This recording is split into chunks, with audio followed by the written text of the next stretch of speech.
Welcome back. So where are we? We are looking at infographics. This is what we looked at last week. So we looked into few bits, which is here. We familiarize ourselves with what an infographic is. We all then looked into a few frameworks about, end of the day needs to be accurate, meaningful, useful. Looked at 9 different types of infographics because in your mind, you now needs to know, okay, what infographic is what? Familiarize yourself. There's no one type. There are 9 different types. But is it only 9 different types? No, there's a lot more. That's what we tried to do here in exercise 2, which is last week or early this week, where we looked into, okay, fine. I know there are different types of infographics, but let me go back and if I'm creating one myself, what am I going to do? So you have the ICOR framework, info. This is about, you have a single number. What do you do with a single number? Or something very, very simple. You need to emphasize how 80% of the people are affected by this. 1 out of 3 is affected by this, etc. How can you do that? Next one is compare, which is about, you have 2 different numbers you're going to compare, or 2 different products you want to compare. All these things. Show change, visually representing over the time what happens. Organize. This is like 3 or 4 different things, the scatter diagrams that we looked into, and all these things. And finally, relationships. This is a tricky one. Do with care. So that's what we looked, how to pick the best charts. And this is what we did. Inform, compare different types of charts. Donut chart is very, very good. Pictogram is also very, very good if you're doing the first one. In this one, we looked into all 3, 4 charts. When it comes to map, it's very good if you are saying, hey, we are now growing in these countries, especially if you're working on projects of past performance and you're moving into new projects where you don't have performance, etc. You can show them we are maps. That's a good one. Timeline, very common. Area, be very mindful. Line charts, pretty basic, but very, very powerful. Organizing is the same. Some are used much more than the others. Venn diagram, obviously, if you have 3, 4 things, if you want to do correlation, that's the one. We looked into that already. Flow charts is we are going to cover deeply now, because problem solving is what you're going to do more in proposals when it comes to others. Then mind map, being very mindful on that. Pyramid is a good one, but the purpose of it, say, for example, you can use that for governance or governance structures. For example, you could see, okay, top tier, my chief exec, your chief exec will be meeting up every 3 months, 6 months. Next year is the executive committee, executive board members within 2 different entities will meet. And the last one is the day-to-day operational people. They meet every week or something. So you have 3 different layers, mainly for people or any processes or different stuff. You can show that. Table is a good one. We also had a look into that. You have multitudes of tables that you can plan. Relationships, we looked into 3, 4 things. That's where we are, right? But what I want to focus today more is problem solving. Then we'll get into engage, and we'll also look at some of the tips and mistakes that you might do just because we close this, right?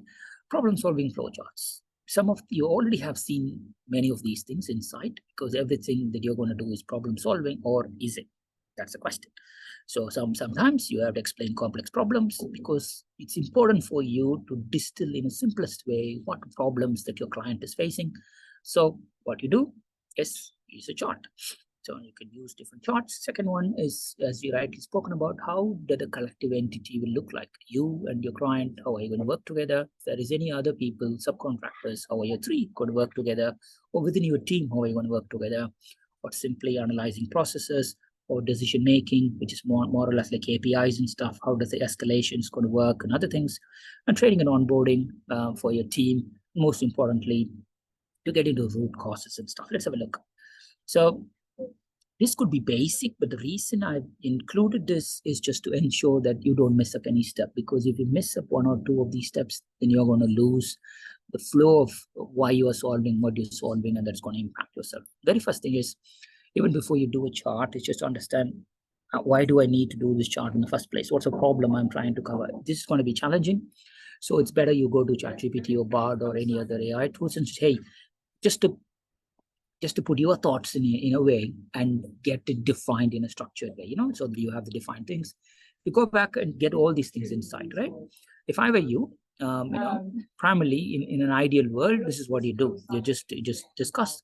This is my problem. Okay, now this could be the input, what could be the output, etc. Then you just also double check with the AI tools to understand what else could be inputs, what else could be the outputs, give the context that you get it. Next, you get the main steps, primarily, then you understand who you need to design. Say, for example, your proposal governance is a nice example on these things, right? So, or your proposal flowchart. So you have submitted the early draft, you have been down selected to the second one, next stage, etc. Who signs off from the client? Okay, that you have been signed off to the next stage, but within your company, who's accepting, so that you are spending more money to get things moving, right? All these things comes in place, but the best part is in the past you just need to sit and think, you just need to brainstorm, but today you can start to use AI tools to get a good understanding, and you can start to do it. The final point is what I'm more excited about, which is going to be the AI flowcharts, right? So how are you physically going to do those things? So let's look. So there are 4 or 5 different types of it. One is, as you know, is a process flow chart. You see, this is your company's proposal process. So you have an RFP, then you share request to internal stakeholders, you make a decision, get a decision. Okay, who's going to lead it? You have a strategy meeting, pricing review, complete the proposal manager gets in, responsibility matrix, design, production, submit, proposal, a typical process flow chart, right? So again, do you have one like this, and sit and decide and ask your team to do it, right? If primarily a very simple flow chart. In this case, you could actually do it much better, having people on one side and process on the other, so that you can clearly see who is involved in what stage and what the sign off looks like extra. But at a very basic level, you can clearly see here the go no bid decisions is clearly given with a circle, and then the parallelogram, and the other one is where the decision comes in, and you're just going to go from there, right? Very simple process flow charts, we all know. Next one is a flow charts. We are talking about problem solving, definitely it's going to be flow charts, but flow charts in our mind, especially 1, 2, 3, 4, 5. So this one that I shown you here, 1, 2, 3, 4, 5, 6, 7, you can actually present it like this. Your product versus the competitor. So step 1, your period of initial excitement, new product comes in. This I need to write it myself because you're going to launch a new product now. And what happens after some time, the perceived value kicks in, then you start to do more, then you need to create some other nuances, then you have to go, because you need to be innovative all the time. But at some point, the product that you have created will lose this value, but there are certain things will not lose its value, but you just need to make some tweaks to it to just keep it going. Same thing on the other side. But point here is, even if it's 1, 2, 3, 4, 5, you don't need to present them just on the flow charts, right? You can do something like this and you can make it better. Next one, circular flow chart. Circular flow charts, again, problem solving wise, circular flow chart don't need to be circle. It's just a process that it takes needs to be circle. It's ongoing and it repeats. So you do 1, 2, 3, 4, 5, and in this circle, you could actually make it square. The point here is, after 1 happens 2, after 2 happens 3, after 3 happens 4, and then it happens here, right? That's how it works. So the shapes doesn't matter. It's just the flow that matters. So when you look at problem solving, 1, 2, 3, 4, 5, 6 here, you can also represent it as a circular diagram, right? But be very mindful of it. Next one is swim lane. This is what I talked about in the very first one on the process flow chart. You take the same diagram, and then you take the same, and then you split it into swim lanes, which is like, okay, not everybody need to know about every stages of the project at every time. This takes, so you start with the basic process flow, then you go back with the swim lanes. Swim lanes, this case, customer submits a purchase order, then sales rep process it, contract starts to kick in, is the order processed, and then everything else kicks in. This is more or less like an e-commerce store, and you just go back with it.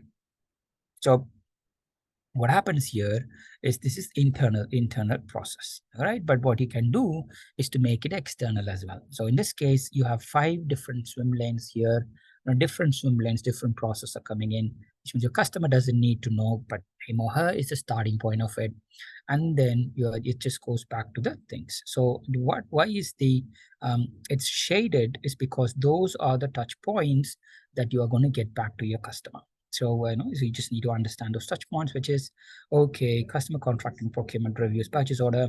Sometimes it's, you always see purchase order invoices doesn't match, and you start the project, you complete the project, and then only when you say, hey, when am I going to get paid? They say, oh, by the way, the purchase order number was wrong. We are going to raise a new purchase order for you. And by the time they raise the purchase order, then they pay you, it'll be 3 months, right? So understand, in your case, what could be the flow charts. You take your own proposal process and see whether you could make it as a swim lane. The other forms of it, you could make it slightly more colorful, something like this, right? Same like this, a little bit more simplified, but you can do in the past. You might have used a tool called Visio, Microsoft Visio. You need to pay for all these licenses, and it helps you to do it. But today, you don't need all these funny stuffs. You can just make it very, very simple.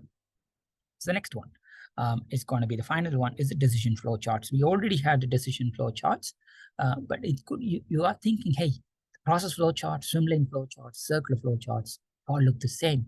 Yeah, but there are nuances which you might have found, right? In this case, I know some of you quit the job, or you're pondering to quit the job, and what are you doing here? Should I quit my job? Start here. Does my current job makes me a better person? Yes, cool. Maybe you are meant to stay there. No, yeah. Do we think you can change things if you stay? Yes. Give yourself some more time to go about this. Maybe it's time to look for next opportunity. Right? It's very simple. Helps you to go. The other one, do you want to take a nap? I do this all the time. Do you have trouble sleeping at night? I'm trying to get 7 to 8 hours sleep. They say if you consistently sleep six hours for nearly 21 days, you're going to forget 50% of what you know. But if you sleep 8 hours, your ability to retain the information increases by 50%. Right? It's as simple as that. So this simple flow chart reminds you of what you can do, and it tells you, okay, do you have trouble sleeping at night? No. Okay, is it after yes, after 4 p.m. Fine. Are you work? It's very simple. So similarly, you can have a decision tree. So in some cases, the processes will have just yes or no in a very simple way, like how we saw on the go no decisions on the proposal process flow. But in this case, the process might go very long. So it's especially if you're looking into customer relations based on things. Okay, when will the first level of support comes in, second level of support comes in, third level, when it's going to be escalated to your managers and stuff.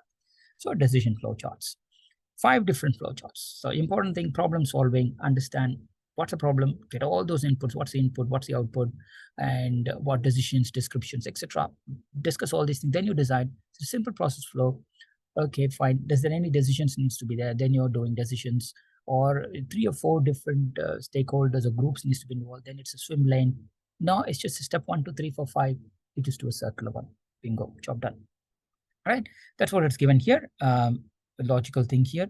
But what I want to do here, as we going to wrap the infographics, I know by now you will be familiar with, okay, there are 9 different styles of things, but if you go deeper, there are even a lot more, but 9 basic types of infographics. Then we looked into how to actually do your own infographics. We use the ICOR framework, and we also looked into planning in few elements. But now, fine, wrap up time.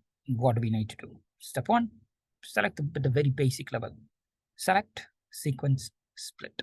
Right? You select the most important information, then you split them up into logical parts, which is like, okay, that's the story, this is the story. Next week, sequence them. The good news is you can actually do most of it with AI text now, right? You select the most important information, then you ask it to say, hey, okay, can you categorize them into logical parts, and can you sequence them? This one, you can do it. But remember, this is how we start, right? I'm going at the very bare basics.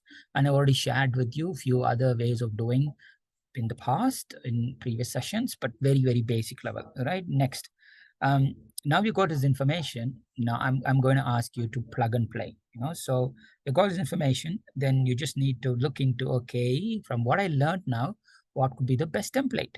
And you're going to choose this template. You're going to go from there. Just in case if you forgot, this is the thing. We don't need to go back in detail, but it's there for you. If it has a date or time, then you just have two different things. You can have a timeline graphic. You just based on text, informational graphics, which we looked at the very first thing, process list-based things we looked, comparison infographic, which we also looked, And the mind map, if it's text-based, just go for this. If you have a statistical, quantitative information, then you just decide what do you want to do with that. Okay, fine. It's going to be a single number. Do you remember single number? What do you want to do with a single number? Pictograph, another diff. Then on this one, you can, if it's a kind of a trend and stuff, you have the pie chart, you have the line chart, and you have the other complex charts that goes in there, right? Next, you summary, information infographics, similar. Then you have the other things. So very, very quickly, go back it. Or even if you don't have, we are going to look into that to just see how we can start to use the templates in there. Mistakes are going to happen. You might pick up a wrong data set, or you might pick up a wrong template, or you might do both, right? Or you might do both halfway, and you might miss up with labels and few bits here, right? That's the reason when you do something, ask for feedback. It's not about how stylish is your infographics is. You just need to double check. Hey, number one, the 3 things that you looked into, right? If you read and understood it, then you just need to check whether somebody else can read and understand it as well. Because hey, you are very good in doing the work, but sometimes you might be blind spot. You might not be able to do it properly. So ask for feedback and ask again before you are thorough. And then you just need to go with, if you're correcting the mistakes and you're doing, and it's fine. Apologizing, it's doing it is perfectly fine. So we already looked into that, but we didn't touch it part of infographics. The reminder is the world is now very, very picky, as you know. People, we might get the information, data, and everything accurate, meaningful, correct, useful, correct, accurate, correct. But then you might be messing it up on this particular thing. Be very, very, very mindful, right? So I did a post which was trending last year about Father's Day, because when it comes to fathers, it's not about biological fathers, right? It's also about foster fathers, stepfathers and stuff. Then it also meant, like, you might be thinking you as a father, but you as a parent, but then you also have a parent, which is your father, which is going to be the grandfather of your children. So, when I did all these posts, it just comes in, but also your parent could very well be, we live in a world where your father, mother is not no more father, mother. It could also be 2 males or 2 females, etc. So what happens then? You have this world of okay, previously male, now female, previously female, now male, etc. So it's very, very picky these days. Just be very, very mindful when it comes to inclusivity, and especially the icons or images that you use. And also when we talk about inequality, or if you're talking about any graphics, especially when you're showing people, just ensure that it covers all the dots, right? It covers all the dots. So there was a big debate which was trending yesterday, where people were talking about why is it X amount of offenses are committed more by blacks than whites, XYZ, and then there was this debate. It's interpretation of data was a sticky point. It's about the proportion. For example, 70% whites making X amount of crimes, versus if you take the total volume of crimes committed, yes, more whites commit more crime. But if you take it, so then why do we say black people commit more crime? But then if you take the demographics of a place and say, yeah, there are 100 people, out of which 80 are whites and 20 are blacks, and out of which 12 are committed by blacks and 34 are committed, in a proportion wise, blacks commit more crimes than the others. So the debate was one graph, but you can say at the overall count of the numbers, whites make more, then why are you blaming blacks? But whites were telling, hey, fine, but if we take the wider proportion of how many whites are there compared to how many commit to whites, and it's just like, so it's a never-ending debate, right? But we can clearly see where this is going, right? One data point, who's right, who's wrong. So instead of talking about rehabilitation, the point was like, it's you. So think about that very, very carefully. Accessibility, we already talked in length, which is the second one, but just in case, before we close here, use the icons, use the photos, remember the negative space, which is your white space, and keep your fonts and other things, and keep your text. Remember, 300 words max. Push 500 words. Infographics is where people are going to learn more about your text than about the actual graphics. We looked into the framework very well. Headline, 3-4 sub-headlines, each as a bullet point, 3-4 sub-headlines, each as a text, anything, let's go for that. Also remember about readability. Because yes, it's while great, you have a 5-step process. Each step process very, very comprehensive, but from top to bottom, you can't read it, you lose the plot, right? So you can't win everywhere. Think about what you're doing there. The color, I'll just summarize it. So again, a quick checklist, because we already have covered a detailed checklist in session 1, but this is just a quick summary of the checklist. Just do all these things. Remember sans serif that we talk about, all the things. Font size minimum 18, and then think about the complicated backgrounds, white spaces, and all these things comes in there. So beyond what template that you're going to use, what information you're going to share, keep in mind you'll be judged very quickly. That takes us to Engage. So you might be thinking, oh my God. So I always use, I need to remember all these different styles. I need to remember, so not styles, different types of infographics, different types of information. It's too much for me, Bhaskar. It's okay, I need help. There are so many tools in the market. You can use even Microsoft Word, you can even use Microsoft PowerPoint, and any other standard tools, Canva. And there are people who talk about graphics. You can buy images, or what the other stuff. But for me, being the minimalist I am, I've been using Engage for more than a year. And for me, it's very, very useful, because even though I have 2 designers in the team, then I have a head of design, etc., who also does all the publishing part of it. I get my hands dirty, and you can also do it. But it's yes, you might use all the Adobe tools to get all the designs, but this is very, very simple. So let's stop the share, and I'll share a little bit about Engage, and we'll go from there. Right. So I've logged into Engage. Engage, I have a free access, right? Free tool.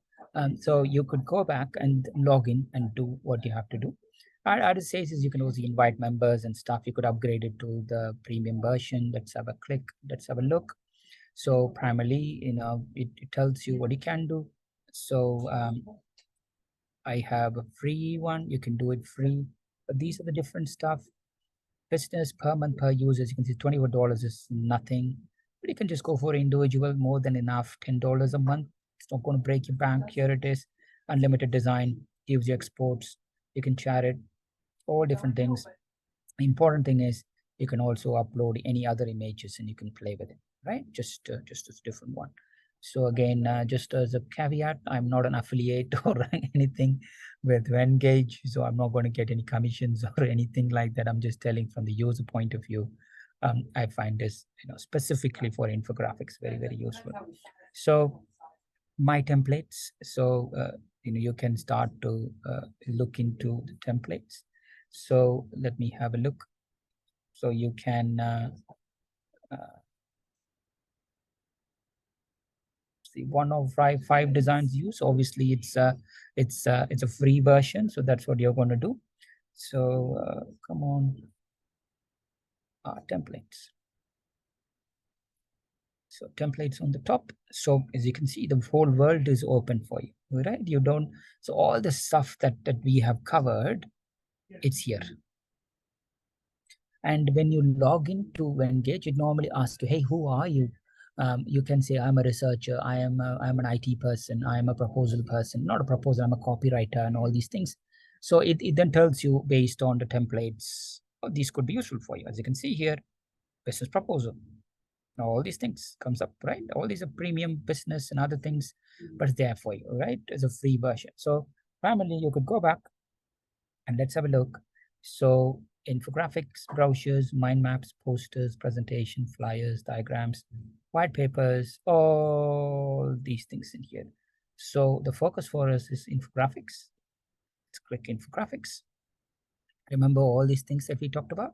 Informational infographic, timeline, process, list, statistical with the data, geography, which is map, comparison. Then you could have a little bit more. Then it goes back into specific functions. So not-profit, human resource, business, real estate, and you can keep going. So all these things are here. Obviously, some, as you can clearly say, it's slightly premium, but others aren't. So you're not starting from blank, right? You can actually start to use something. So in this case, let's see, let's take a free one, which is, let's take this one.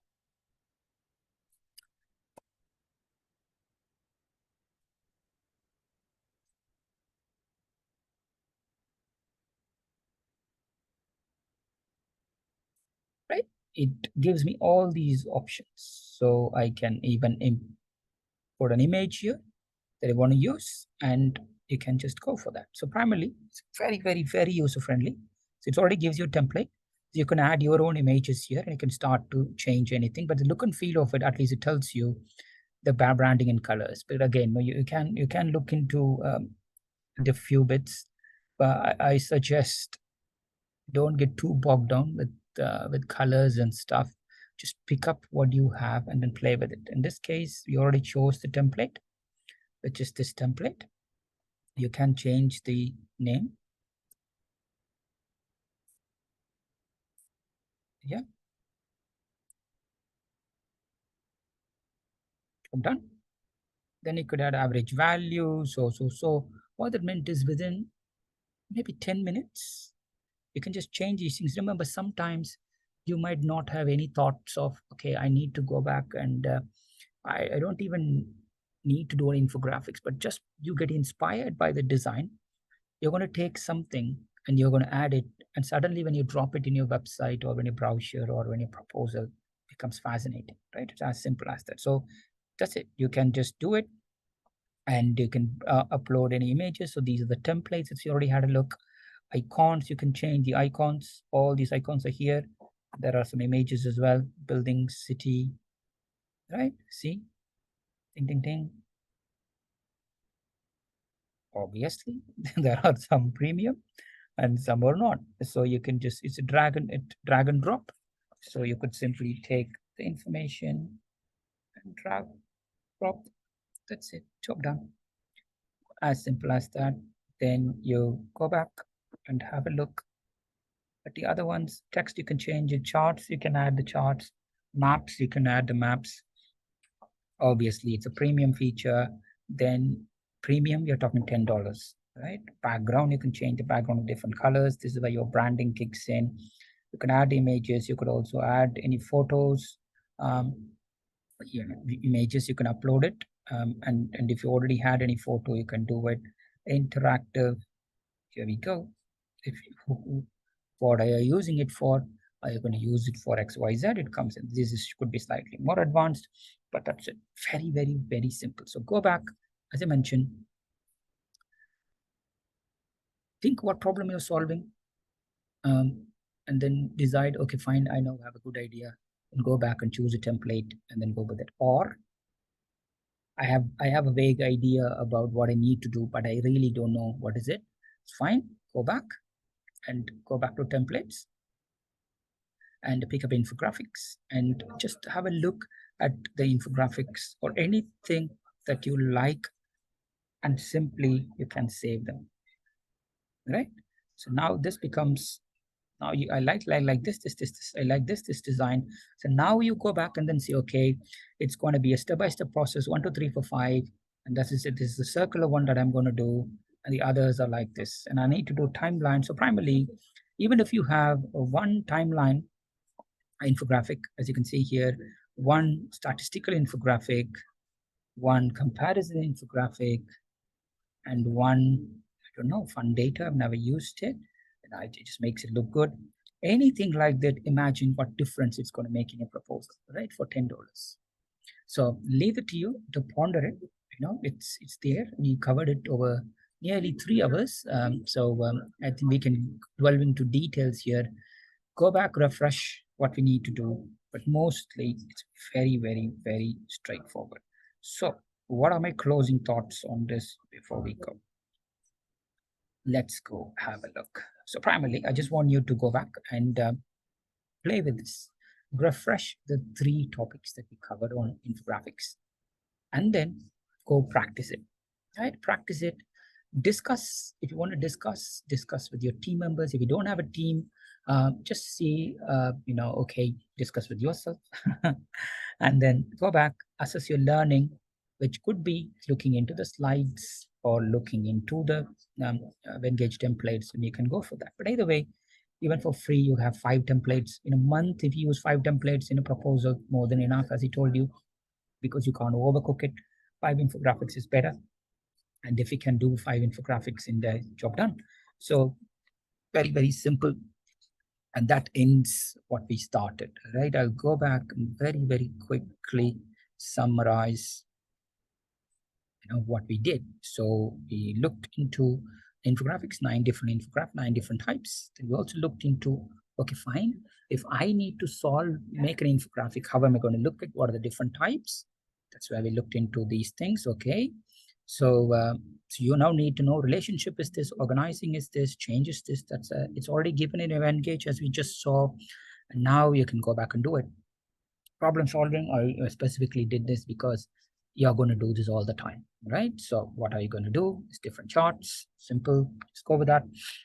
So what are you going to solve? What's the information? Can you split them into categories?